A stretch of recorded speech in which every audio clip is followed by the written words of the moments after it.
And ladies and gentlemen, welcome to the No Bangers Sports Card Podcast. Does this have a rhythm? I'm trying to find it. Episode number 36. You know, sports card podcast is one of the toughest phrases to say. It's Sports without card saying podcast. sports pod cardcast. maybe if you weren't never once singing, said it would be an sports issue. pod cardcast. but It's the best sports pod cardcast on the planet. No We're bangers. just here. Episode 36. I don't know what we're going to talk about. Okay, listen. I do have to give a big shout out to all the Spotifyers because the Spotifyers.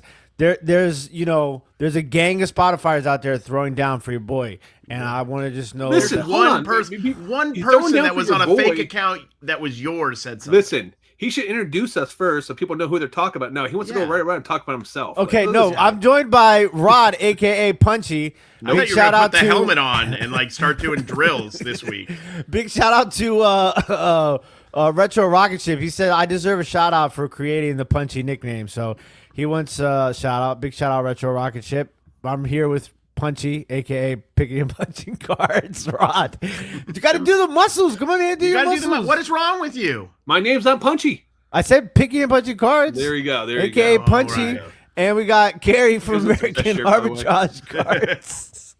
And I'm Tim from Over the Years Sports. And the Spotifyers either love me or hate me. So shout out to the Spotifyers who love me. And even Wait, bigger are shout you- out to the oh. Spotifyers who hate Oh, me. yeah. But yeah, big shout out. I told them I would give him a shout out. Big shout out to Oregano. Who Oregano. said- Shout out oregano. Who One said- of my favorite herbs and spices. They listen to the podcast every Wednesday. They're They- sentient? They said no bangers, and as soon as the first thing they said when they got into the chat, and then they said for the record, loved the medals. So shout out to Oregano. Yeah, you're taking screenshots of your Dibdit card auctions just so you can send them to us. Well, that was Way to actually go. on the Devil platform, but Oh, the we'll leave Devil that for another platform. day. You're on. Okay. Yeah. Yeah. Delete it. www.dibditcards.com, America's Allegedly. favorite place Everything's to buy and sell sports and non-sports trading cards. There were a lot of people that came up to me at the card show this weekend, though, and said that they love the podcast. One person specifically said that they feel like Cary is coming into his own and that they think he's extremely funny and he has really good one-liners. Oh, thank you. Like, this is like my introduction, I think, to some card people because I've been doing this on Trash to Cash. Like, people don't realize on Trash to Cash, I started out as like kind of serious, and then I slowly started showing my personality more. So I'm excited for you want to know who else people came in up to cards me to see it. and asked about you was you remember the first national we went to, me, you, and Jimmy, and we were at the table, and the kids came over and they sat down with us, and then they we made some sales and traded some cards and bought some cards off of them. Young kids, Okay. and that kid is actually local to me, and so and he's like growing, Yeah. he's like shooting up through puberty right now at this age, but he's like a big time card dealer. He's just always rolling around with like $50K worth of cards and just making deals. And understand that culture. he was like, That's he's amazing. like, "Where's American Arbitrage? He's not here." And I'm like, "Nah, he's not here for this We're one." coming up at some point. Hopefully you guys come up for Chantilly, man. You know, I but want we'll see. I don't know when is it. It's October 17th through 19th. Yeah, why not? I'll go up. It's a See month if away. Punchy can. I will not be able to go up after this week. So, unfortunately, it's been a rough week. So, yes, my laptop dying, my wife having surgery, and have a lot more expenses than what I was planning on. So, unfortunately, I will not be able to make it, man. So basically, you guys need to make sure you guys go to www.dibditcards.com, find Picking and Punching's profile, and buy some cards. Yes, Yeah, buy some cards. There you go. So, yes, it's been a rough week. My laptop crashed. I have not been putting out any content. I have not been able to do any listings really. So I'm finally getting a new laptop. Everything's good. So we'll be good going forward. It's one of those weeks that we all love so much where it's nothing but massive expenses and no income coming Yes. in. Oh, those are fun. Murphy Law. What I hate could go That's my wrong life. did go wrong. Actually, that's every week. You're like, wait, I'm supposed to be making more than it's going out? What's happening? I literally, my wife literally said to me today, she's like, "I need you to go get groceries." And I'm like, Wait, you got to eat? You already eat last night. Like, what do you mean you eat today too? I guess I'm going to be going live today 2 times. So Yes. On the bright side, I did find a Dennis Smith Jr. Rookie card auto number just 10. in time for what 2020. When was that hot? I mean, what does a Dennis Smith go for nowadays, bro? You'd be surprised. And this is still playing. Am I out of it? I thought he was Panini out of the league. Vanguard. Do you remember that set? Yeah, I do. So this is a 2017, 2018 Panini Vanguard Dennis Smith Jr. Rookie card auto. Yeah, it's a pretty card. On card, number to 10. Looks like Court Kings a little bit. I picked up some really some random stuff like that. I went to 2 card shows. I picked that up weekend. at the right price because he was a big $2. deal. Yeah, $2 all day. I'd pick that up. Look at this number one. to 10. You said Denzel Valentine. You remember him? Yeah, he played for the Bulls, something and he was a just Michigan sold. State guy. Vintage Pyrex Primary Blue. You could just be saying any names, and Rod wouldn't have it. Rod would just say, "Yeah, he played." This sports. one is the patch is crazy. Literally, it's like the jersey, but then there's like the fringe, and it's like literally like popping up through the cards, and it's numbered to 25, 1 of 25. So. Nice. That was $2 also. This guy always has at this one show I go to. That's what we should do. We should just have like 20 minutes where we just go through what we got at card shows. Stacks of cards, autos, and patches for $2 a piece. Okay, let me ask you a question. At what price I feel like I've asked this question before, but I need to re-verify because I ran into it a lot at 2 shows this weekend. At what price point do you expect your cards to be in a top loader? $1. Dollar box, I would expect him to be a top Should loader. be a so like $2, $5 cards shouldn't be in penny sleeves, right? I would say top loaders. $2 is the minimum where they should be. I can see dollar cards not being a top loader. Yeah, I think dollar cards is debatable. I agree with Rod. $2 and above because it costs less than 10 cents for a top loader. So even at $2, you're making a profit with your material. And be able to sell a card for at what point do we expect a quarter card to be in a one touch? Anytime you go on Whatnot. Anytime you go on Whatnot. There you go. There you go. And this is kind of interesting because we were talking about this a little bit last week about identifying retail bargain boxes. These people literally had like 4 4-row boxes, and it was all retail. Optic, it was except for Donruss Elite. I'm trying to find Donruss Elite, but I can't find it. It's like loose like that.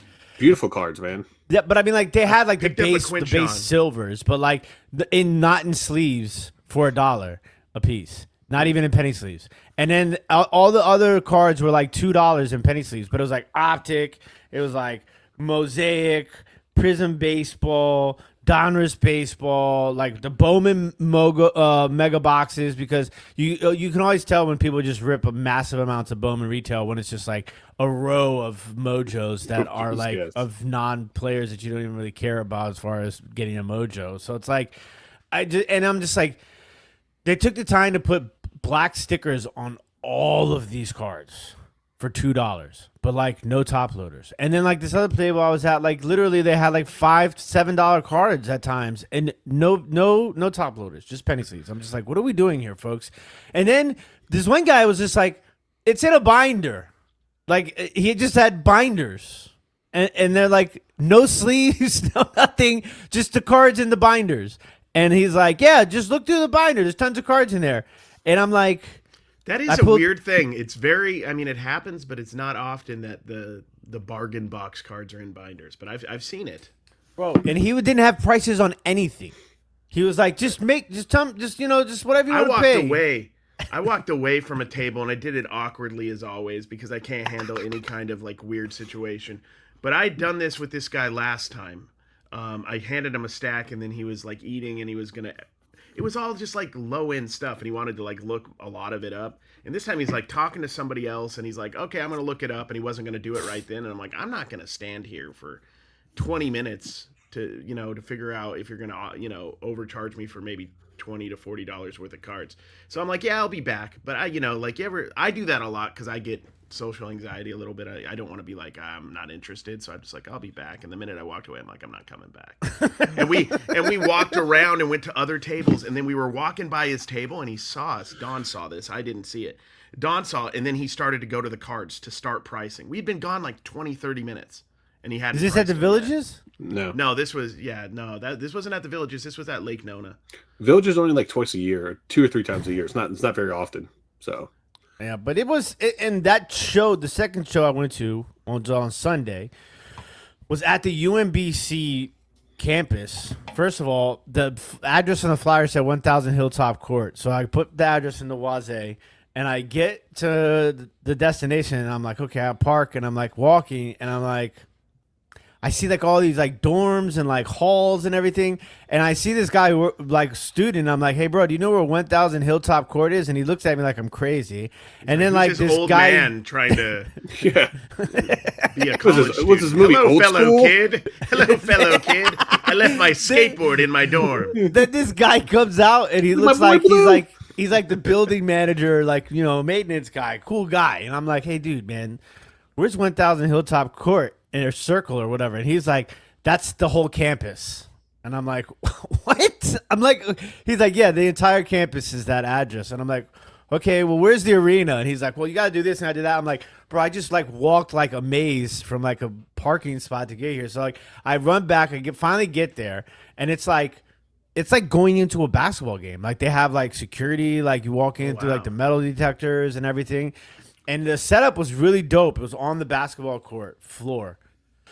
And, you know, so like you had like the stadium where like you could sit in the stadium and make trades without people kicking you out and stuff like that. And then they had the concession stand was open, but which was cool.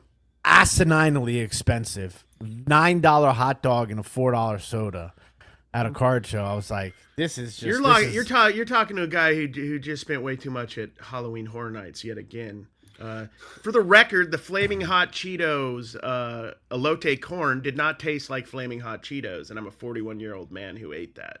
Did it taste like elote though? It tasted like elote, but like it didn't. There was this vague hints of it being flaming hot. It was. Dude, I was expecting those fried elote balls we got in Ohio, in the middle of Ohio, were pretty dank. Those were pretty dank. But dank. the people, at the card show were there's like a local. Do you guys have like a local like sports card like page on Facebook? Yeah, we have a couple of them. So like we have one that's like DC, Maryland, Virginia sports cards, right? Shows and events, and like people were upset because they're like, why they're charging $15? They advertised it for $10, but apparently it was only $10 if you bought it online, $15 if you bought it in person. Me, because I'm always played by this rule, if there's early admission, I always pay for early admission. The one time I didn't do that, I learned my lesson. And ever since then, I was like, I'm never not going to pay for early admission. So I paid $20 to go into the show. And I only spent $87 at the show itself. So let me ask you guys this question. I mean, do you guys have a cutoff? What is the cutoff per price per show? Like, $5 I'm fine with. I've seen $2, I've seen $3, $5. It's a good question. Like 10, but like when you get to like should 15, card 20, shows really even be charging admission? Yes. Beyond the big ones. Yes, well, I mean, this was average. This was inside of a division. UMBC's Division 1, right? So UMBC is University of Maryland, Baltimore County? Yeah, is that a they've county? won. They've won some. Didn't they have a huge? But they're not like you go in with March Juan Madness? Dixon or Steve Blake jersey. That's not the same Maryland. This is that's Maryland. University of Maryland. So they're probably D1 in certain sports, but not others. Yeah. That's usually what happens. Like, but like, how much do you think it cost for the show? The rent that arena a lot, to be honest. Exactly. With you. Yeah. So like they advertise. Do you need to rent of an arena to have a card show? You could just have a card show like at an abandoned Kmart. That's you could, but I'm just saying, like, they put together a good show. Like, Kayla was there. They like, she was like a card ambassador for the show, right?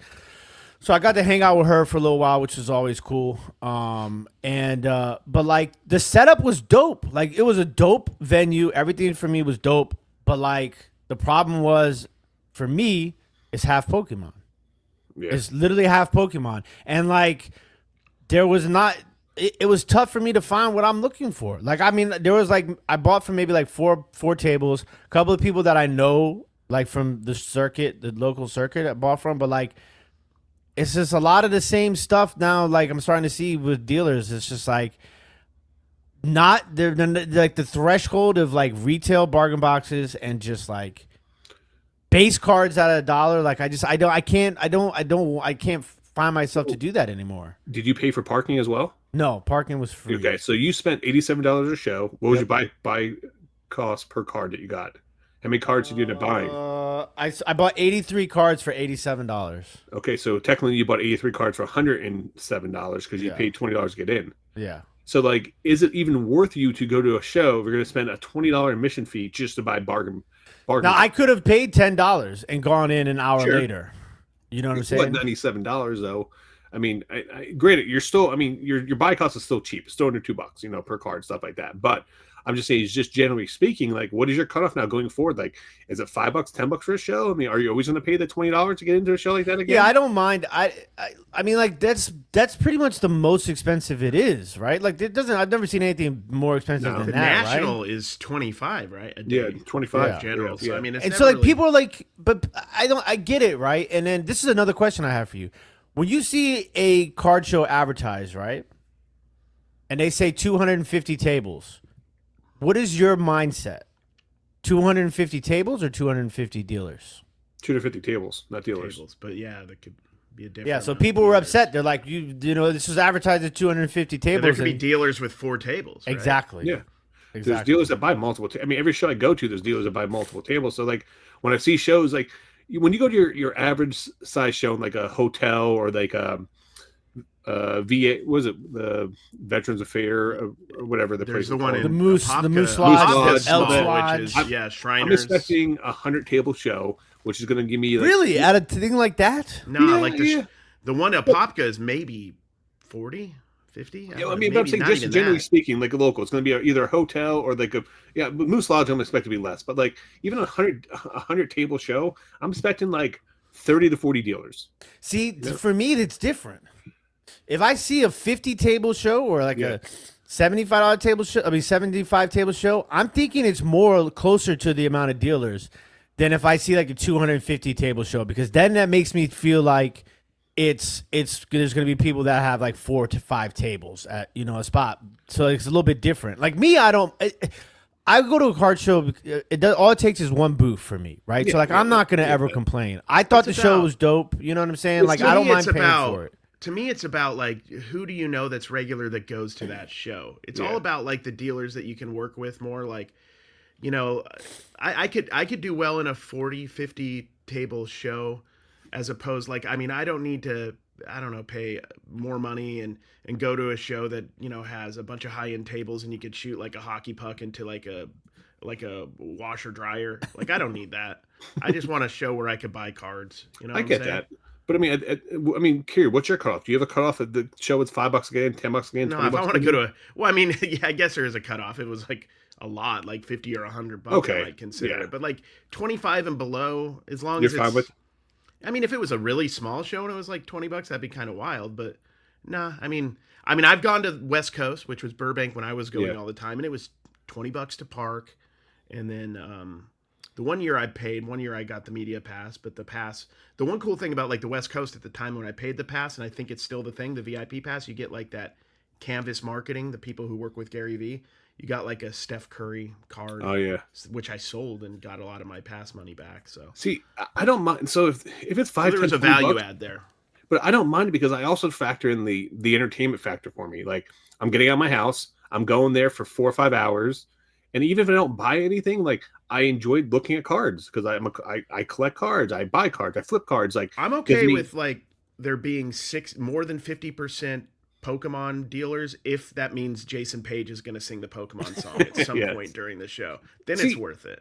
I don't mind going to shows when there's a ton of Pokemon stuff because like it almost helps me kind of narrow down my search because sometimes I get FOMO. I walk in and then there's too many tables and like the National like.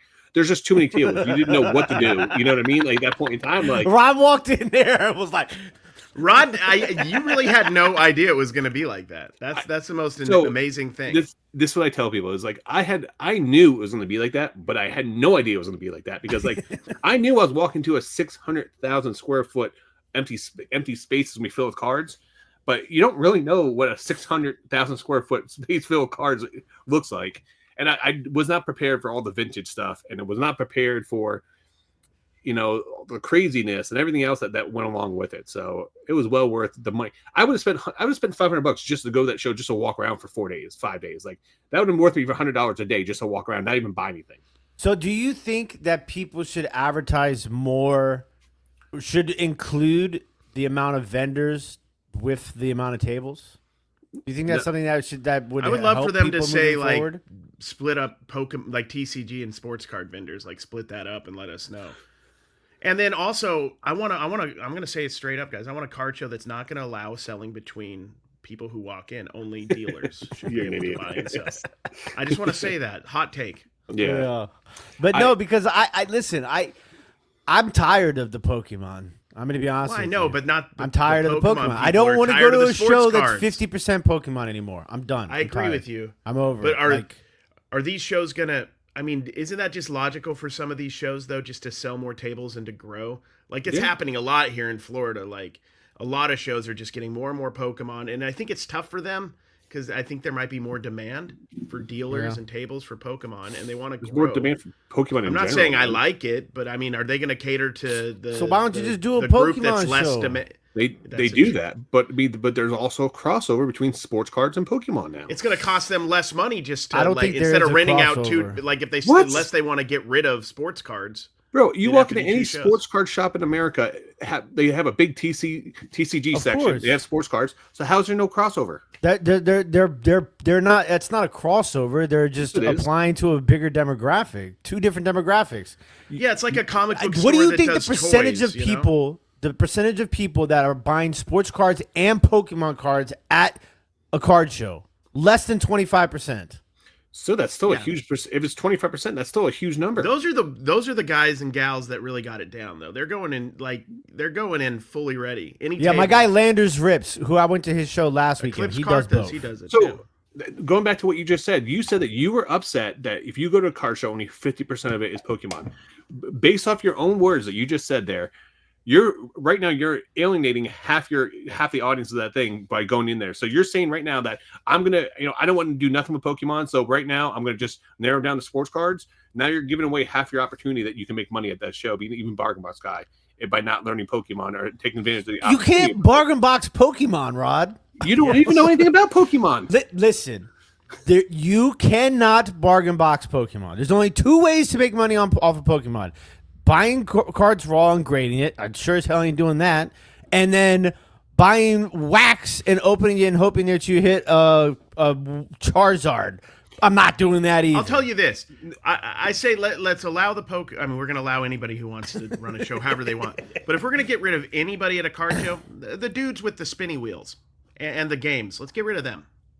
Yeah, They're not helping anything. Guy. They're not helping anybody in any way. That's Tim, my how hot many- take. how Put some many cards on the cards- table and put a price on them and sell them. How many Pokemon cards have you sold so far? In my life, Yeah. 3, 4 maybe. Then how do you have a hot take knowing what sells in the Pokemon world if you only sell 3 cards in your entire life? Because guys, I know, Rod.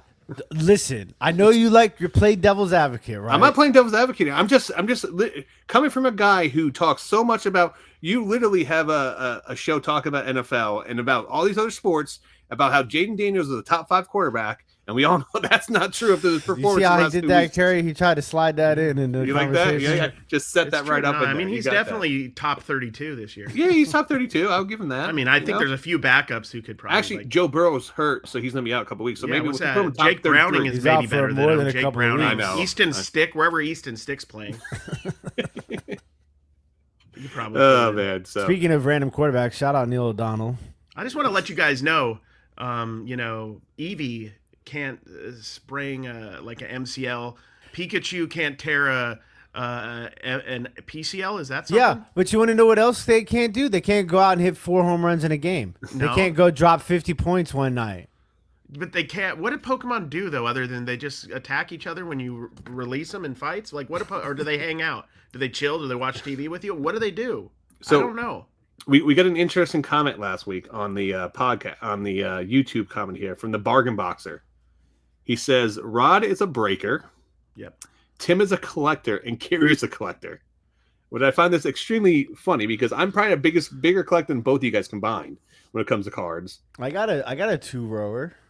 I So- got a box of cards, but I haven't been focusing on it. So when, off that comment, I'm just curious out of you two, like, what do you guys actually collect? Like, what do you collect for your PC right now? because I found this interesting because I collect wrestling, I collect boxing, I collect MMA, UFC, and I collect Philly teams like Eagles, Phillies, Flyers, and Sixers, and then any out like random like cool stuff like Garbage Pail Kids, and I'll throw some Marvel and some other stuff in there. But like, what do you Most collect for of your my PC?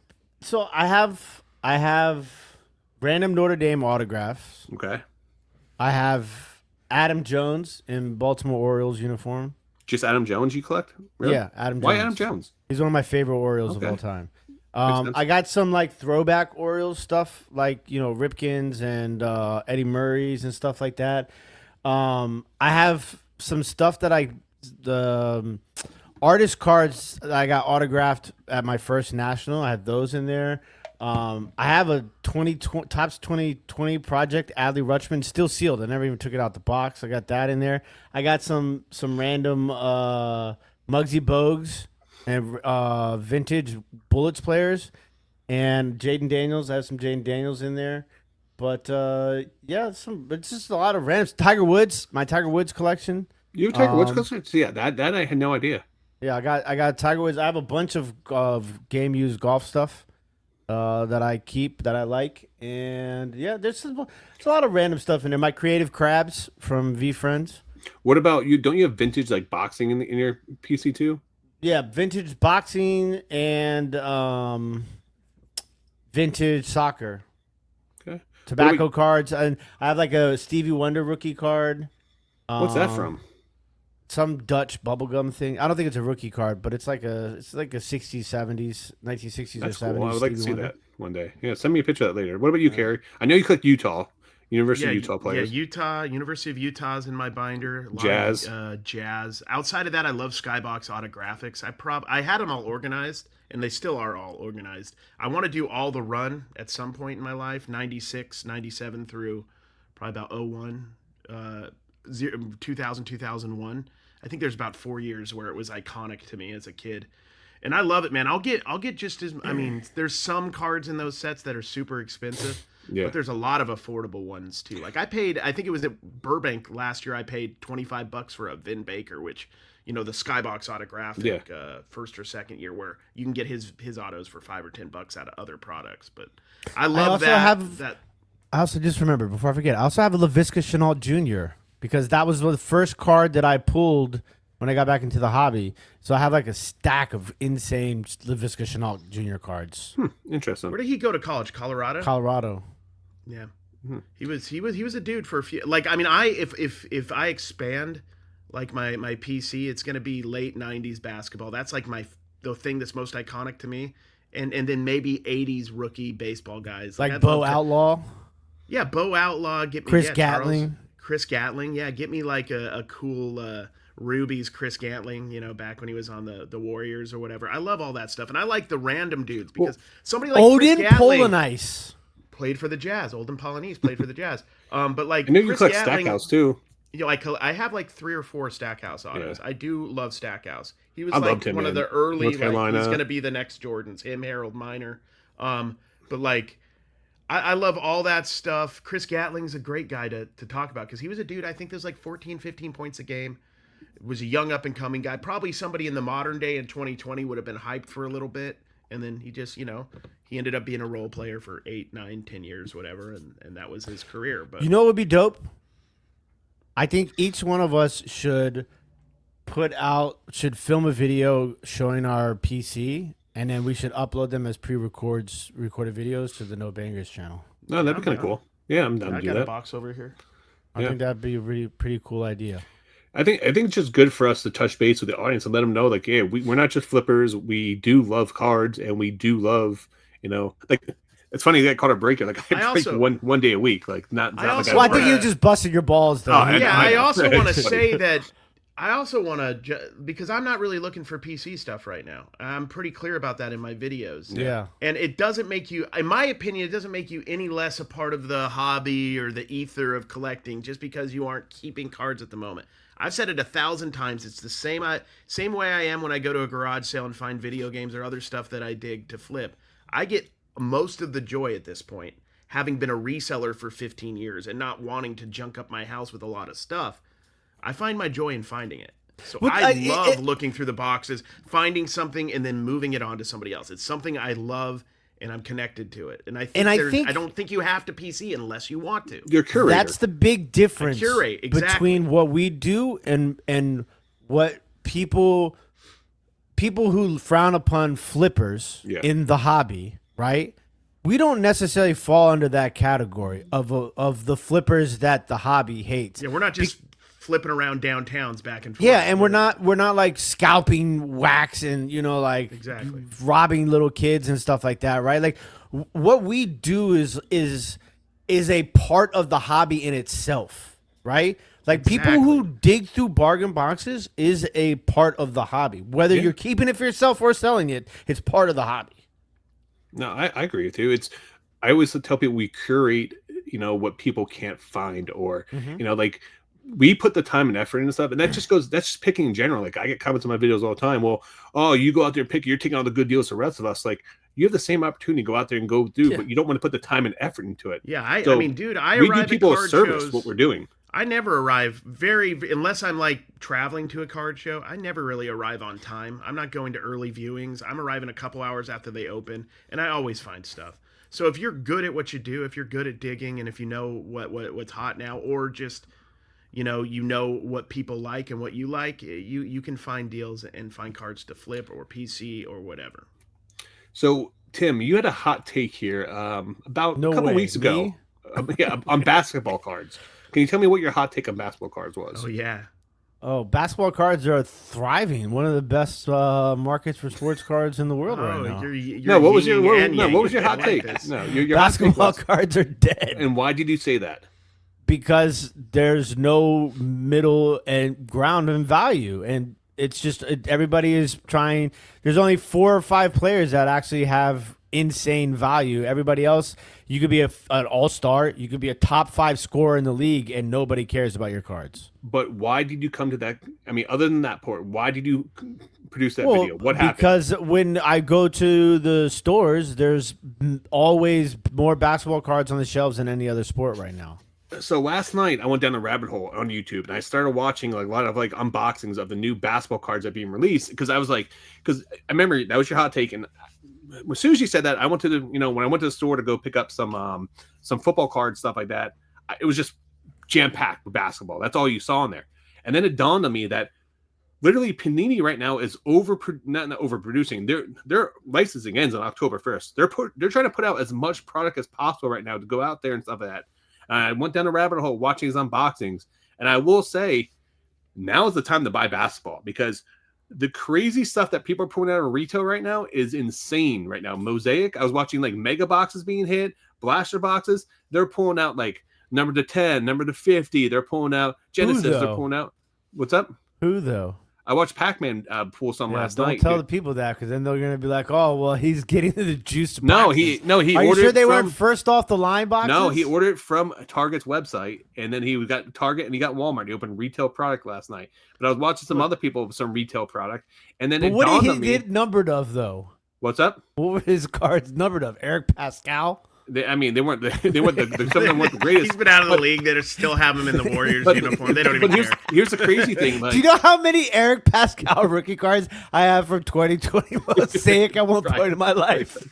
Dude, the crazy every thing pack is had one, right? Allegedly. So picture this being the card. The corner of the card, some of the number cards came out looking like this. They were just bent up in the corner. So and you're out of luck. What are you gonna do? Send that back to Panini? Correct. But dude, it wasn't just like one box. It was like multiple boxes. The number cards were coming out like that, which is obviously it was getting caught in the print and stuff like that on the wheels. And then it got me thinking, I'm like, are they just trying to mass produce as much product as possible with the quality controls dropping down and stuff like that? Like, it's nuts, man. So you know what's crazy is I'm surprised off of the last episode how many people really don't like Topps and Fanatics. Like I'm like, did we just all forget about like how bad Panini is? Like, is that but like, dude, it's Panini's not.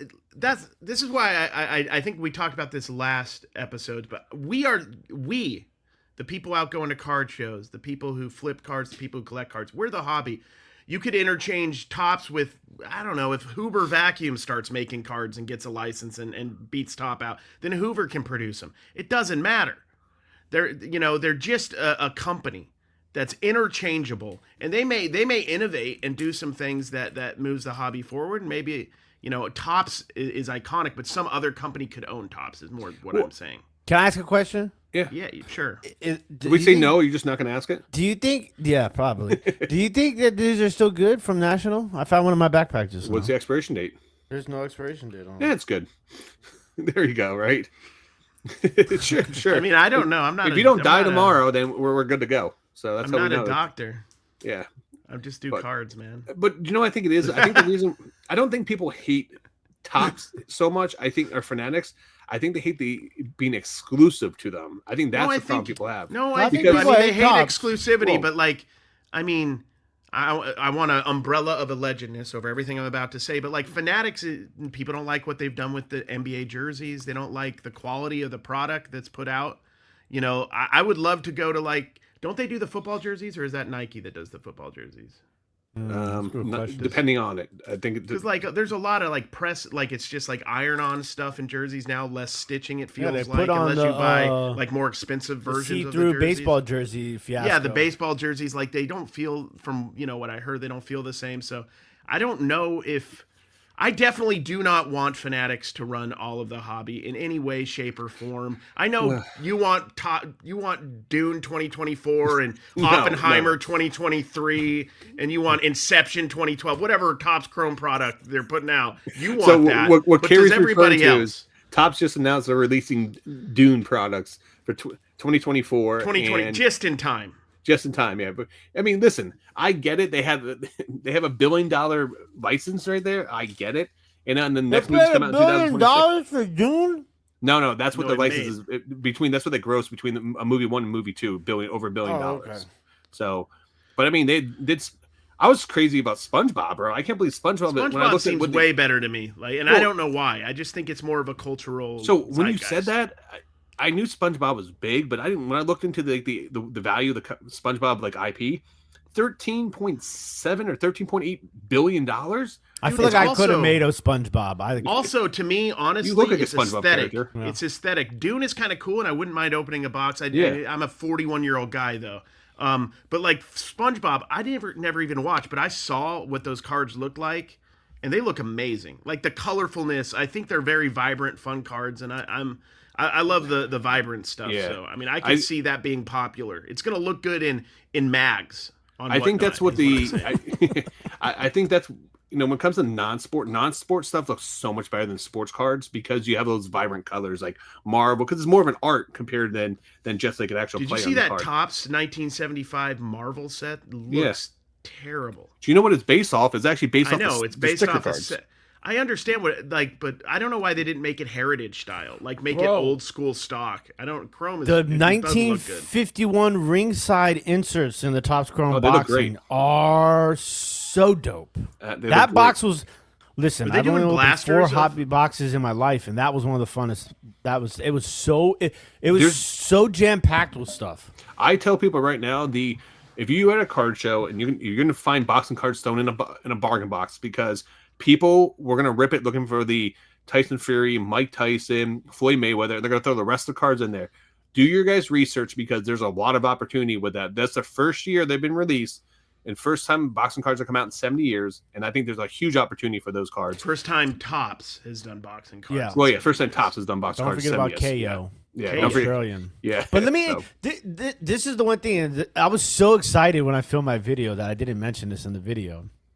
But the one problem I do have is it's almost like unlicensed baseball because they have old people and they have prospects, but there's not a lot. They don't have a lot of people unless I didn't really do the checklist, right? But Terrence Crawford's not on the checklist, is he? Canelo's not in there. Canelo's not on the checklist. So they did. What about Triple G? Pacquiao, Pacquiao's not in there either. So they did a deal with Tank, Golden Boy, Oscar De La Hoya's promotion. They did a deal with Ringside, a bunch. So they did a deal with some of the promoters that had fighters signed to them, but they did leave out. I mean, the checklist is awesome. I mean, if you go back to the Legends, I mean, there's so many legends. But that that's what I'm don't saying. have Like, included but here. what about like active fighters, like people who are like in the conversation for like it titles? reminds you of like a Donruss, like baseball. Yeah, exactly, Like, that's what heavy I'm saying. prospect and random legends. Yeah, They have a bunch of active fighters in there and stuff. but like anybody who's like competing for a title though. I mean, my redemption card I pulled is he's current champion, so I pulled that one. I'm trying to think who else. I mean, it was cool to pull a Christy Martin card.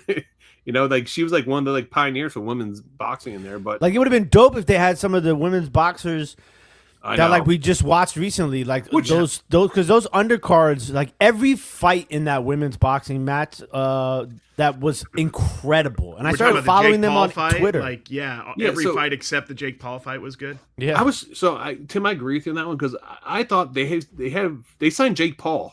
Top says Jake Paul, so I thought they're gonna have Jake Paul promotions, the MVP promotions, and I thought they're gonna have a lot of his like Amanda Serrano signed to Jake Paul's thing, but she doesn't have a card in there. So like that part disappointed me, but I would say overall I was extremely happy with it, and hopefully they expanded it going forward. The product itself was really dope, and it's not like you opening up Topps Chrome Baseball where it's like the hits. There was like this entire stack right here. Is I think Topps Chrome Baseball, these are all rookies and refractors. Yeah, not Topps all Chrome the Baseball. Like you're hitting a pitcher who pitched one game at the start of last season and now is a mechanic at AutoZone.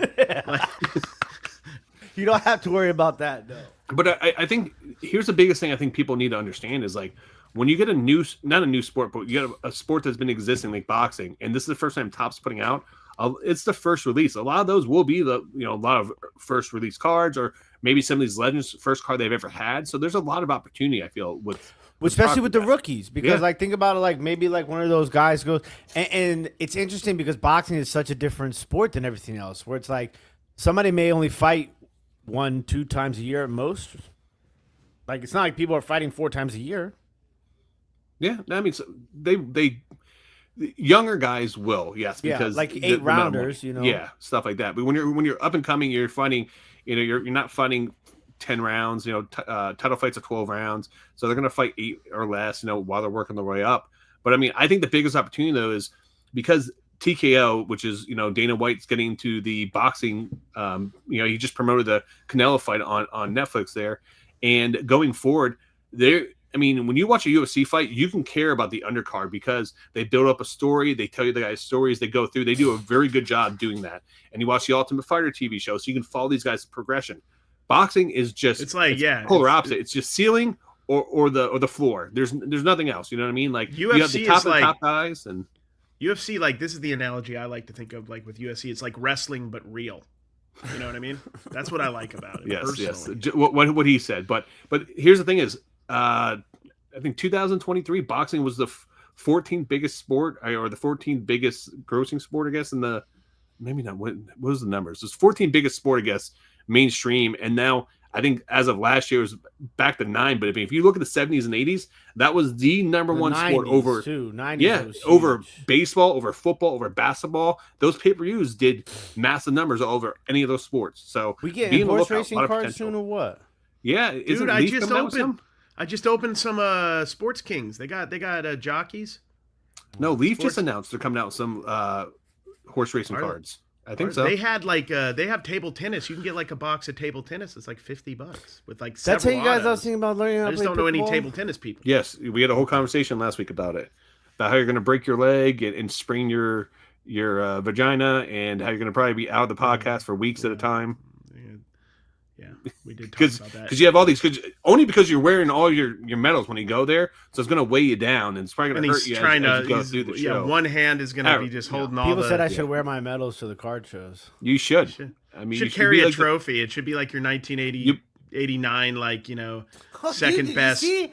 I found you'll be like the Mr. T bargain boxer with like the big gold chains. The Mr. T of bargain boxer. That's right. Pity Mr. the fool who doesn't have medals. I found my card. Oh yeah, dude. Oh yes. 13 years. I was 5'6", 101 pounds at 13. You should run that through your live auction. No way. Yeah, man. Make photocopies. Reprint it. Do a reprint. Dude, if you do a reprint and sign it, I've been give it to $1 me, on I'll sell it because I don't need it. But I bet I can make some money on it. Now, hey, speak about making money. I'll do inscriptions. You should. That's a good So one. I want to have a little conversation with you guys. What is your guys' biggest problem with grading? Honestly, like, is it the amount of time? Is it the amount of? I mean, because you guys know that you guys go to the bargain boxes, you guys get good deals on value cards. You can pick up a $50, $60, $70 raw card for $5, $10 sometimes. But like, what is the biggest problem for you guys? Turn around and send it in to get grading. If you could 2-3 times extra money, is it the amount of time? Is It's the time, it's the price, and it's the unknown that bothers me the most. Like you're basically asking me to trust somebody else to tell me the grade of a card, and you want me to pay for for them to do that, and then you want me to wait for them to do that, and all of that to maybe not make any money off of it. So yeah, that's so pretty much it in a nutshell. Isn't that the same thing you do anytime that you sell a card raw? That we're supposed to trust you as a seller to provide us the condition of that card, and then we buy that to make money off it. You can see pictures of You, the card as you well. misunderstood what I said.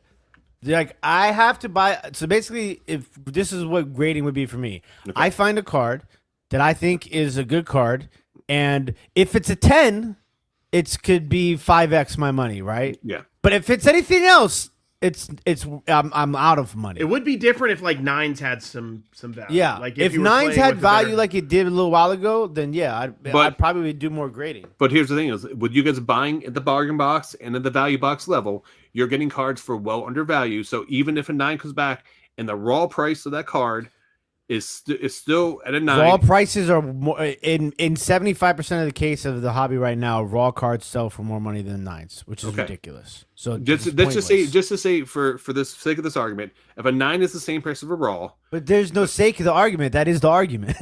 there's a lot of times 9s have been going for either that or even higher though too. So I'm saying is if you don't think so? No, maybe I in wish vintage I wish. cards. Yeah, vintage cards, but like I can't, bro. I could sell. People are literally buying 9s and cracking them and selling them raw. I get that because they're selling the opportunity. What's the point of me sitting in a card then? So, all right, so the reason I bring this up is my question to you guys is since PSA now has announced that they are partnering up with a bunch of repackers out there, and they're also supplying GameStop. The biggest debate that we've had in the past here on this podcast is that the amount of time it takes to turn around, that you don't want your card sitting and to go down. PSA is now making offers on cards that are 9s and 10s, and they're making a cash offer on it. So I was thinking about this over the weekend. I was like, this may be the biggest opportunity right now for bargain boxers or value boxers to buy cards, send them in the PSA, and be able to get offers right away, accept the offers, and just move on and get that cash. Okay, right but away. let me ask you this: 2 questions. Yeah. Does that on? Do they have? Are they going to pay me back for the amount of money it cost me to grade the card? Well, that would factor into it. So they were not going to pay you back for the amount of money to grade the card. So let's just say if you buy a card for $10, costs you $20 to get graded.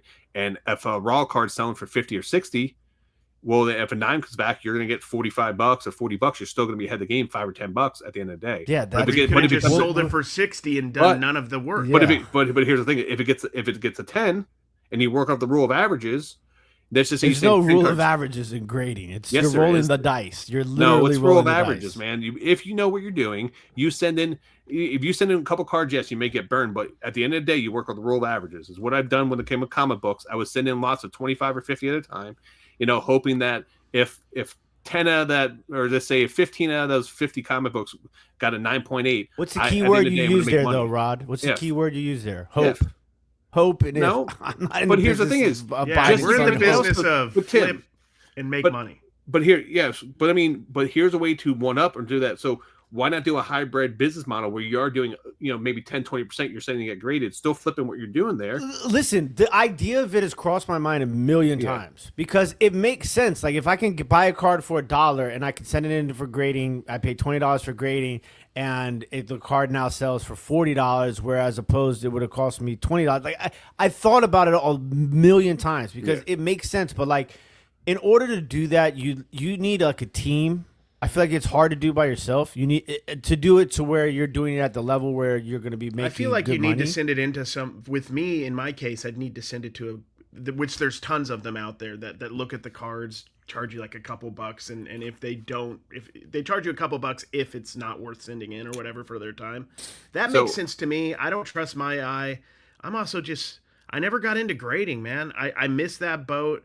I personally am not like a graded card collector or anything. So at some point in a perfect world, and if it was quicker and a little cheaper, I would probably do it more. But I mean, do they give you the offer quicker. as soon as they figure out the grade? Yeah, I think so. I haven't done it yet. So what's I haven't the turnaround gone time? Did they tell you what the turnaround time is? I don't know the turnaround time is. I know that it's going to be. I mean, you don't have to wait for the card to come back. They literally have a cash offer right on your account there for the card. So this morning I got baseball cards.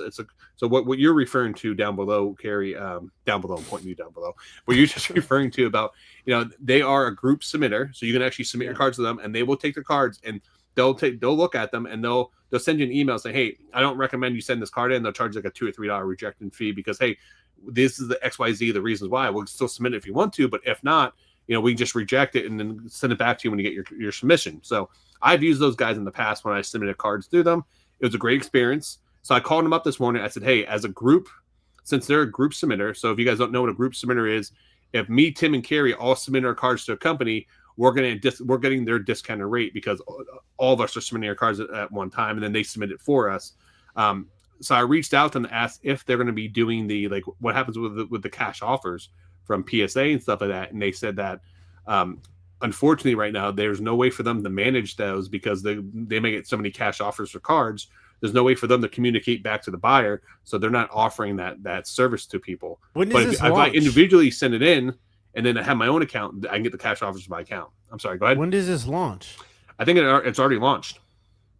So the reason behind it is because PSA is now doing repacks for GameStop, but PSA is also supplying other repackers across the country. And so they're now also selling through service. the vault on eBay. Yeah, they're also doing the vault on eBay. And here's another option. If you submit your cards to PSA, they're also giving you a discount on grading if you agree to list it right on eBay as well. That's another option now. So you also get a 10 or 15% discount on your grading services if you submit your cards to them to grade and then go right for sale. So the only two problems I would have is it all sounds like fine print. Like I need legitimate details to make a educated decision on this. But like the timing to me would be the most important thing. Obviously. Yeah, I agree. Like if I send you a card and within a week you tell me that you're going to give me an offer on it, then I might do that, right? Yeah. But like then it's like the other problem is the upcharge. Like if we start getting to like, what if they start doing like crazy upcharging now? Well, I would say you would know you would have an understanding of an upcharge. Like for example, if I'm submitting a Tom Brady rookie card, there's going to be a good chance I can get an upcharge. But if I'm just submitting like a $30 Jaden Daniels, I go online that Jaden Daniels is selling for a PSA 10 at $250. There's going to be no upcharge. Oh, but then listen, you know what's going to happen? You're going to get all. Oh, the Jaden Daniels is going to be nothing. I got it. No, I hate you. You're going to get all the big wigs who get all their panties in a bunch because people are not sending in, downtowns and kabooms to get graded, and they're sending in their Emeka Ibuka number to 499 elites. Like all those snobs in the hobby, they're gonna get pissed off because they're gonna be like, "This is the reason why PSA is backed up because you're sending in They base love the cards." downtown. They love the downtown art so much. They don't even care if it's the right player on the card at this point. So it could be a different player, and a different name, and it's fine. So for those that don't know, there's I don't have the picture of it, but someone posted a picture in one of the Facebook groups about there's a Calvin Johnson downtown card that got released this year, and there's a Brandon Pettigrew card that's literally in the same exact pose, but they Calvin literally Johnson took that card. What? No, the Brandon Pettigrew pose. It's not Brandon. They're not doing a 2025 Brandon Pettigrew. Yeah, no, I'm saying it was like. But the picture of the picture on the Calvin Johnson downtown is not Calvin Johnson. It's Brandon Pettigrew, but as a cartoon version of the actual photo. It's identical pose, identical body movement, everything. So they just took the real photo of him and moved it over there and made it a cartoon of Calvin Johnson. They just have the number covered up. How does that happen? I don't know. I don't know. And it's crazy. I mean, unless you're like you'd have to put more effort in to make that happen than actually just finding a Calvin Johnson. Why did Tyler Shuck get a downtown? That's what I want to know. He's a rookie? You're not a part of Shug Nation? No. Shoot I mean, who else are you going to make for the Saints? I mean, they're yeah. Not every They're- team needs to have it downtown. I mean, it just helps sell the product, though, wouldn't it? Yeah. Well, yeah. Put a Sean Clifford in. Is he still around? I'd like to see that. So on Michael I'm Pratt. not buying any of them anyway. Put whoever. Well, they had Ken Anderson. Once you have Ken Anderson in a downtown, you could have anybody. You could Listen. have anybody. You have Have John you seen? Kitna. Have you John seen them Kitna though? would be cool. So I got into a good argument with my buddy on Twitter. Not argument, but good discussion about the downtowns because he listens to the podcast and he knows I'm an avid downtown hater. And people started posting all the pictures of them as people because you can buy the Christmas Donruss Christmas tins now. Yeah, did you buy a You don't case? have regular No, you Donruss buy them out? on Amazon right now. You didn't buy a case, Rod? No, I didn't buy any. No, I did not. Okay. Oh, wow. So yeah, so something must Hobby's be wrong going with down this if he's I had product. to buy a new buying cases. laptop. I literally had to buy a laptop this week. So no, You didn't I have a buy- warranty on it. No, my laptop was like 5 years old. So yeah. Imagine if you'd bought two. That I- would have been insane. For those who don't know, I went to buy a laptop and my bank said thought it was fraud, so they declined my purchase. I got the text message, "Hey, please approve this and rebuy it." So I went to repurchase it. Amazon then billed my second credit card on file. So on Friday, I had two brand new Mac $3,000 laptops show up at my house. Yeah, so now I'm in the You know process how you of trying to avoid return that? one. You have How? 0 credit cards like me. That's Yeah, how you so avoid that. but so, yes. so what did you got to return it though? You got it all taken. So now I care of? have to do a return. No, but I can't take like a regular Amazon return, like go to the UPS store and just drop it off because it's this laptop. I literally have to wait for UPS to come to my house to provide a label to me so they can pick it up to return it. So I tried to cancel it literally a half an after I got the notification that my American Express card got billed. I was like, wait, why did I get billed? I went on and saw they billed my backup card, and I clicked the button to cancel, and they never canceled it. They still shipped it. So yeah, so now I have $6,000 worth of laptops just sitting at my house. I saw some of the images. They're not. The thing is they're not as bad as the wrong direction fields and Burger King quarterback hands and stuff like that. But like, the problem I have is they look fuzzy. They're not sharp. Yeah. Like it's The like boots they're are sharp, dull. at least, I think. The 2023s, like when you look back at like some of the older like downtowns, they're good looking cards, right? So question then, is it because that Panini is losing this license that they decided to cut corners to try to get to production real fast, you think? I mean, I think Panini's been cutting corners before they found out they were losing the license. I think as soon as the pandemic, the blow up of COVID, I think they started cutting corners because they wanted to capitalize on the market in general. What do you think next year with are they going to do like an NFL Prism but without any licenses next year, and we're going I to get assume like they will. Are we going to get like an unlicensed Eric Recht or like a Jonathan Ogden unlicensed downtown? Like, who are we going to get? Is it going to be prospects like college guys maybe? I mean, I don't think Probably there's still any. do draft No, Prism, right? you know what's They can crazy? still do draft Prism. I just realized this when I got my cards from from Rod. Panini doesn't have college licensing. Oh, they don't. If you Do look they? at the rookie cards on Score, they don't have some of the They have cards. NIL licensing deals with some schools, like I think Oklahoma. With the right? players, Or- not the schools. not with the right? schools, but they have I- the logos for the teams. So I Oh, think do they? maybe I Okay. wonder if you look like Ohio State. Do you have any Ohio State guys? Because they have the NIL licensing, at least for their NIL sets for Ohio State. So I wonder if, because that happens with, I think it might even happen with Leaf or Sage, like occasionally. I don't know if it's these Yeah, like- companies. Like this Nate Wiggins rookie card on Score. What's crazy is it has the Nike on his pants, but it doesn't have the Clemson logo on the helmet. On the helmet? Oh, I didn't notice that. Yeah. That's interesting. So I was like, damn, scorecards are already worthless. Now Did you they're ever not. see- They don't even have Did you ever the see like the logos on Michigan, there. the Michigan or the Delaware unlicensed stuff where it's like it'll have the start of the whatever you call The those, stripes? right? The stripes, but they'll cut off the stripes, but they'll have like the No, logo I didn't notice part. that. They'll cut off the stripes because maybe that's but they can show Oh. part of it. I don't know how the law works on Interesting. that. But like Milrow has the number on this helmet, like how Alabama does. So here's a question, and I was thinking about this the other day here. We're watching all these quarterbacks transfer like schools, and they're having great success. Like look at Joey Aguilar for Tennessee. Aguilar, that's what I said. Like no. Aguilar, yes. It's Think about like actually Christina Aguilar. Aguilera. Yes. Aguilar. So he's having great success in Tennessee, And then where was he at? Appalachian State the previous year? Yep. So how are you guys this offseason compared to what's happening with NIL and all these, with the transfer portal?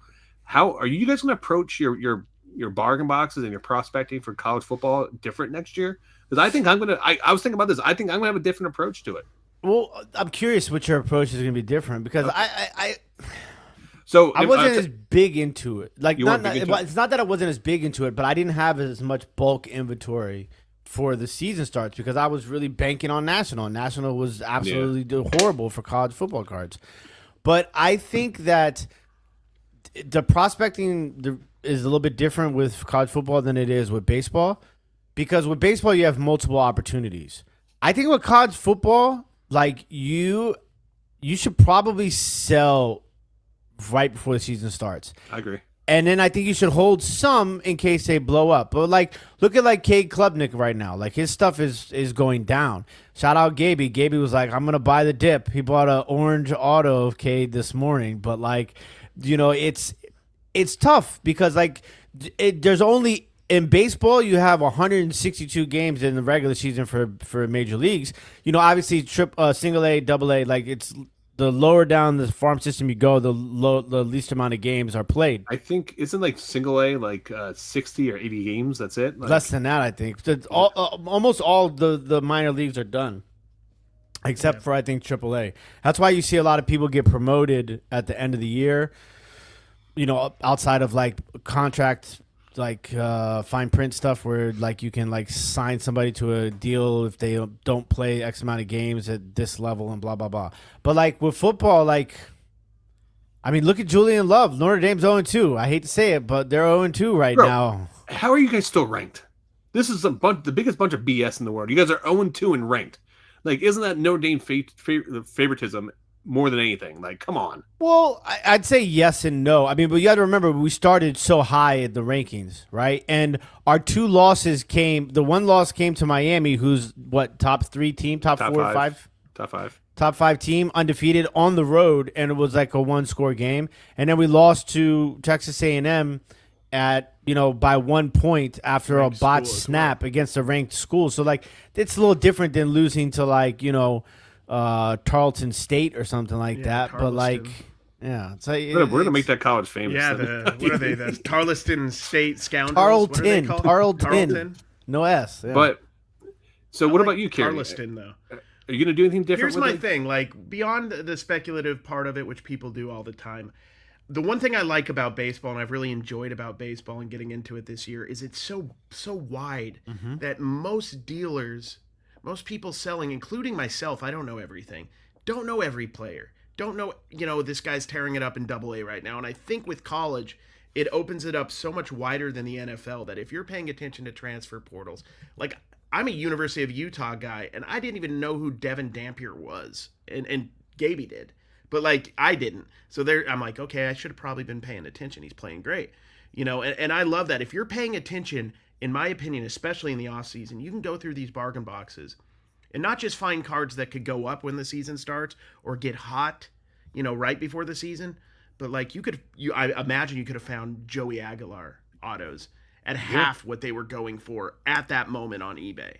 So like I love that aspect of it. And I think college football is the ultimate knowledge is power like situation right now in bargain boxing, and it's wide open, and it's the ultimate not only because it's so wide now and becoming so much bigger, but there's a lot of interest in it too. So there's a lot of demand that if you find the cards and you're educated on it, there's a lot of demand you can fill. So it's my favorite thing to look for, and I wish that's all card shows was just college football. So when I was thinking about this, so Bowman has their checklist only like 100 cards, 150 cards. It's not big. Bowman football, Bowman U when we had it last year, and that's where companies like Leaf come in and they fill in the gaps. And high school too, if you want to really get into it. But I was saying is it's not a big checklist. So I'm going to invest this offseason or in bargain boxes or 50-cent boxes. When I find QBs, Bowman U stuff, first Bowmans, whatever I can find in there that are either freshmen, sophomore, or juniors, because look what would happen. Like a lot of these, you hit 1 or 2 players that hit in the transfer portal and just blow up.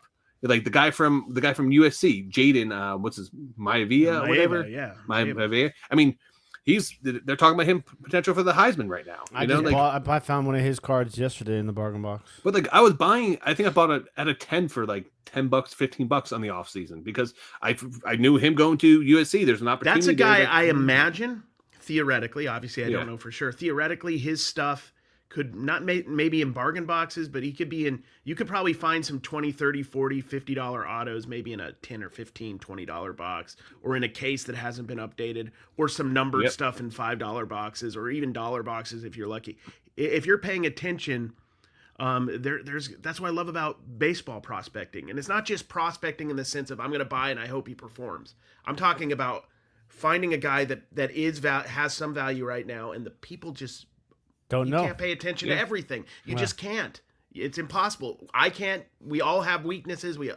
It's the same thing like when I go to a yard sale. You go to a yard sale and they price up all the Beanie Babies, because their kids had the Beanie Babies. But maybe they don't care about the video games, so you can get those at a good deal. You can't touch the Beanie Babies because they're 10 times the value. but the video games are at a price where you could flip them if you want. So you just gotta find what people are paying attention to. Breaking news. Today's the 15th, right? Yes. Yes. Did you guys see the price for Donruss football pre-sale? I don't know. No. What's it at? 600? $525. Is this a jumbo? No, it's a hobby box. This is all downtown hype. It has to be, right? It is, of course. Because didn't Donruss used to be like $150? I'm not even joking, didn't it? Or less? Yeah. The hobby, because it was like a score level product. Nobody's going to buy that at $530, $25. Dude, do you know that's what it's been the past couple of years? Hasn't it been like $600 last year? No way. $600? Because of all the quarterbacks like Jaden Daniels, Drake. There's no way Donruss hobby was $600. Yeah, it was, bro. They were Ward rated rookie, dude. You don't want a Tyler Warren rated rookie base card? You tell me you don't want that. Tyler Warren's something to look out for. Tyler. He's started 2 weeks in a row in my fantasy. Did you see what that happened with Obsidian basketball? What are they putting real pieces of obsidian in it now? No. So it released on Friday at $450 a box, and crashed over the weekend to $335 because nobody was buying it at $450 a box. Well, you have Flawless. It comes out in 2 days and 22 hours at $30,000 a box. What year is that? 2024-25. No, I'm excited for that. I've been first off the line. Is there even a checklist out? Let me see if they have a checklist on the site. I've actually been looking in between my couch cushions to get some extra Skrillex to maybe get a case or two. Who can buy a $30,000 is that like a box Dutch auction, or is that it's a Dutch auction? So here's the thing: it's probably going to do the same thing that the WNBA one. But I'm assuming when it gets down to 10,000, people are going to be buying it. Are we going to get game used pieces of memorabilia in this 30,000 potential box? From a business sense, it makes sense for the company to do this. They're losing the license, so why not go big or go home? Throw it for 30,000, create some FOMO. All you need is a couple suckers that go in there, buy it for 25,000 or 20,000. Just need a couple of rods, and they'll be a couple of rods. There you go. I'll buy a few. I'm gonna buy a couple cases. What do you think? It probably drops down to like $2,000-$3,000. No way. I don't think so. Just because if Flag's in it. I looked at so all they have is this key athletes. So they have Luka, Tim Duncan, Anthony Edwards, Cade Cunningham, Klay Thompson, Derrick Rose. SGA. So basically, Giannis. people who's already have like 17 flawless cards. You're not getting any second rounders. You were not going to get like. It doesn't there's show. Not going to be Noah Pinda or Cian James or no Johnny Dwayne Wade, Reece Shepard. I'm seeing. You're getting Cam, Elijah Martins, Tony Micah Parker, Peavy. Stephen Curry. How many Jameer Watkins are going to be in there? These are all second rounders. The Wizards. He's on the Wizards, by the way. You might want to pay attention. How about Bogajub Markovic? Nope, I don't see any of him either. He played for Mega Basket, and the Bucks drafted him. His name is Bogajub. His name's Bogajub. You know what? So what's his last name? Dravich? I don't know. Rod, you kind of look like a Bogajub. I look like a Bogajub? No, Rod. Polish Mafia, dude. I am part Polish, so that would make sense. Panini Prism draft picks they actually have on the Panini website too, but they doesn't have any released.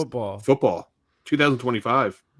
has Arch Manning on the cover, and Oh wow, who yeah, else just is- in time to put Arch. That's great timing. Put Arch Manning on the cover. I bought an It Arch looks like- Manning for $2. I Did bet you you really? Tim could go in right now, Uncle Rico style, and throw 11 completions and 25 incompletions. I'm sure he Purple- has the trophy from 1983 that It's a he completed 2.5 passes. Purple Wave Arch Manning rated prospect for $2. Arch That's is a about steal. as good of a quarterback as his dad Cooper was. Bro, what is up? Why is? Let me tell you this. Okay, Julian Joking. saying He's probably going to be fine. red cracked ice rated prospect. How much do you think Color that card match. sells for right now? Go. I would say $25. I was gonna say 15. It's like between $6 and $9. Really? What is For- that?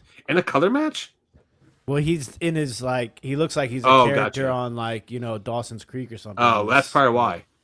If it was in a football uniform, it'd probably be. He doesn't $20 have card. one in his football uniform though. That's just He has NIL, I think, has some. And yeah, on but it, not NIL in this, does. not on this product. And then okay, DJ Lagway, Oh, his red stuff is. ice rated DJ prospect. Well, he threw It- 4 interceptions this weekend, so his cards are probably $1 or $2 a piece. It's like $3. Yeah, dude, they're 1 in 2 now, and I did pick up a Sam Levitt. Dude, did you know that Onit is in Target? no, What? Yes. really, This I'm guy, the guy interested who I in. bought all these cards from, he just ripped. I could just tell, and his wife is like, "Dude, you got to get rid of all this stuff." And he set up at the card show. That's literally what happened. I love And that. That's I the went best. in like a shark with blood in the water. When he said name your own price, I was like, "Don't tell me things like that." Okay. I just started pulling cards out, and I was just like, "All right." he So, probably- anyways, the guy was like, I saw some Onit cards. I got like a Tennessee Onit auto, and I was like, I love Onit. I was like, he's like, they sell it at Target. I was like, no way. I've never seen it. Apparently, they sell Onit at Target in Edgewater, Maryland. I think that's where he said it was. Or Dude, Crownsville, Maryland. if there was on it at Target, I would be pretty excited. I mean, Parkside's at Target. I mean, and they're probably a smaller company, I would imagine, than On It. So True. I mean, No, On It should be. no. You think Parkside's bigger? I think so, yeah. Maybe. Ooh, that's a good question. I found a Bo Jackson Battle Arena blaster at Target. It And was you like opened in it? the TCG part. I opened it, yeah. Dude, the stuff is just wild. Like I love the it. I think it comic looks parallels. The It's parallels look really cool. They honestly like the Blizzard one I got that has like the all white background. That one looked really dope. How are the comments on that? Because when I looked at your comments, they weren't very favorable at that you moment. know, it depends on which website. Yeah, Facebook, they're all unsupportive typically, but yeah, I'm nothing crazy. I don't really pay attention. I don't get enough comments consistently to really. Yes, to some extent. This is according to Chad. Onit athlete products are carried by Target, though availability depends on location and which specific item you're looking for. A news post from Onit Athlete states that their team-specific trading card sets are available at retailers such as Target in select markets. There is at least one Onit product listed on Target's website. The Onit College Blitz Football Collegiate Trading Card Blaster Box is shown on Target's website. Is that like a mixture of teams? Because I would love an On It box that was all different teams in one pack. So just basically like a Bowman U style, where you could get, and they just put like the best players, right? Just like Bowman would. You know, maybe you're not getting the backup offensive lineman, which is cool if you're like a team collector, but I wonder if that's what that product is, because that would be. So dope. this is this is an interesting. The box has it like. I don't see it. I'm on the Target website now. I don't see it. The box is guaranteed one autograph card in 50% of boxes on average. You get 6 packs How per much are card boxes? and one exclusive rainbow blackout. Dude, And it's $29.99. But it's There we out of go. stock right now. so I did a search online here for Onit for shops. Oh, they haven't. What is that? Arkansas Razorbacks. So it's women's softball product too. That's Yeah, interesting. They got gymnastics. They've got baseball. I will tell you, they got tired of all that Donruss basketball on the shelves. It's down to $22.49 for a blaster. Yeah. What's going to happen? So when they lose the license, like Do they have to contact the retailers and be like, hey, you need to pull this off your shelves? No, I think they still can sell on the shelf products that have already been. I think I don't think it changes any old stuff previously manufactured.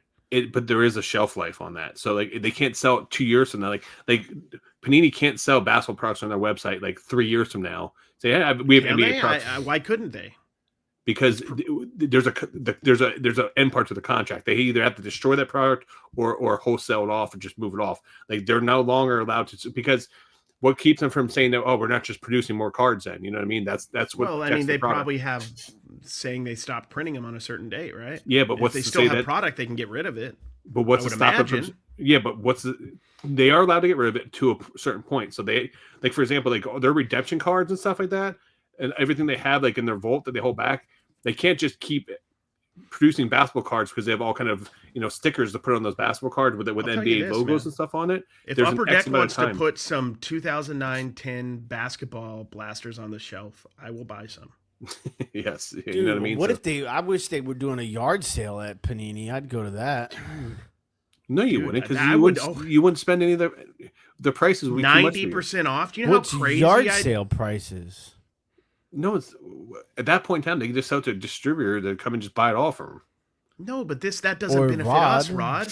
Yeah.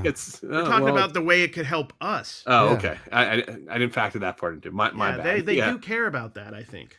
They should make a movie about like 3 guys who have a podcast and wear their hats backwards who create like a plan to rob a trading card plant. This is like an Ocean's 14 kind of thing. Well, there goes that plan now. Thanks a lot. I thought you were saying like they should make a movie. Work. I thought you were gonna say like they should make a movie about 3 guys with backwards hats that do a podcast. I'm like, just about any podcast in the world. That's like almost every podcast. Tim's watched too many villain movies where the villain tells the audience of what they're gonna do and their big plan, and they get foiled. Way to go, buddy. Way to go. Yeah. Here we are, 7-5 to 10 because Tim just couldn't keep his mouth shut. It's reverse psychology. Yeah, reverse psychology. Well, with that being said, I think we come to the end of this wonderful day of podcast world. Is that cream soda, Cary? It's a zero sugar A&W root beer. I'm addicted to this. Yeah, I love cream soda. I love root beer. Cream soda is good too. I'll drink as long as it's zero sugar. Are you a birch beer fan, Tim? You have birch beer up there, right? Oh yeah. You like birch beer? Is that root beer? No, it's birch beer. Is actual beer? No, it's actually birch beer. It's a soda. I've never had it. It's basically root beer, but a little bit different. Yeah, it just has a different taste to it. So, but it's I had a half of a Mike's hard lemonade once, and I got a little wild, so I stopped. Just stay away from the cut water, bro. Don't know what that is. Yeah, that's why you need to stay away from it. Yeah, stay away from it. Have you ever had pork butt and root beer?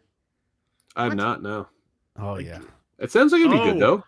Oh, okay. I see. Like the pork butt is, and you use the root beer. I thought you meant like the pork butt was in root beer you're drinking. That's way different. It's kind of gross. Kind of like a Coke float, like a root beer float, or pork butt. Pork butt float. I don't know why that's how my mind interpreted what you said, but that's literally like you need a giant freaking container for that. Well, before we go, we need to talk about the subscribers, the members. Oh yeah, the members. Tim, do you know all the members? Tim Hardaway Sr. and Jr. Thank you guys. Allegedly, both members. Big shout out to Todd Carto. Todd Carto. Now you got me messing up his name, man. You guys never said his name right. I was the only one who said his Todd name right. So Carto. I don't have of the Cartos. I don't have access to it right now, so you guys are gonna come from memory on this one. We got Ginger King cards. Yep, Ginger King cards. Dusty Box Treasures. Dusty Box Treasures. Jordan Brown. Mm-hmm. Jordan Brown. We got Frank the Tank. Frank the Tank. I don't have a clue, guys. So I'm just going off. Buster Chestnut. Buster Chestnut. Yeah. OH. And Lodi. Lodi. Yep. Lodi from the West Coast. I think that's it, right? I don't have access to it. I'm still trying to log in. Dude, getting a new computer and having to go back through and manually put in all your passwords and stuff like that is such a pain. So Alan Trammell. I'm going to just make guesses on who else could possibly be sponsors or members. Steve or whatever Smith Jr. from jail. What Steve? Why Smith do people Jr.? keep sending me the lowball offer? Let's go. On this pen. Hanno Motala, former University of Utah basketball legend. We appreciate you today. Britton Johnson, former University of Utah basketball legend. Andre Miller, former University of Utah basketball legend, who was sitting in the second level of the Salt Lake Community College during the Rocky Mountain Review in the early 2000s, hiding with a hat, and I found him, and he gave me an auto and was very nice. Jeff Fry, big shout out. When Jeff I was Fry. 16, Andre Miller, shout out to you. Manti Te'o's girlfriend. Manti Te'o's girlfriend, wherever she is. Yep. He's married now, though, so we got to, like... Yeah. Allegedly, his alleged girlfriend from college. So... Did you ever watch that documentary? Oh, it's crazy. It's absolutely really nuts. good. Yeah, it's crazy. Tim, Really good documentary. Cary, have you ever watched it? It's on Netflix. I About his that literally ruined his life, like, which is absolutely insane. So it's wild. But all right, final words, Tim, so we can end this crap I shoot. did buy Jordan Rookie. I didn't buy it, but I got Jordan Rookie this weekend. Shout out everybody. You actually bought that? I thought you found that in your kid. No, that's why I said I didn't buy it. I found gotcha. it. Okay. Yeah, but I got Jordan Rookie. It's not a Jordan Rookie. Don't be fooled by his shenanigans. It's definitely a Jordan Rookie. Look. Not a real one. Yes, it's a real rookie. Michael Jordan. Can I do my last words then? If you're just gonna ramble, Keith Kloss, Ricky Davis. Ricky Davis was a dog. He could dunk. He was. Come on, you got to do something. Rod, you're no. up I'm trying to end the podcast. Rod, you're up next, buddy. No, just goodbye. One player from the history of sports ever. Manute Bull. There you go. didn't even say it right. What's wrong with you? Steve Bradley. Steve. All right, we'll count it. We'll count it. Ready? No bangers on three. Ready? One, two, three. No bangers. I hope you guys.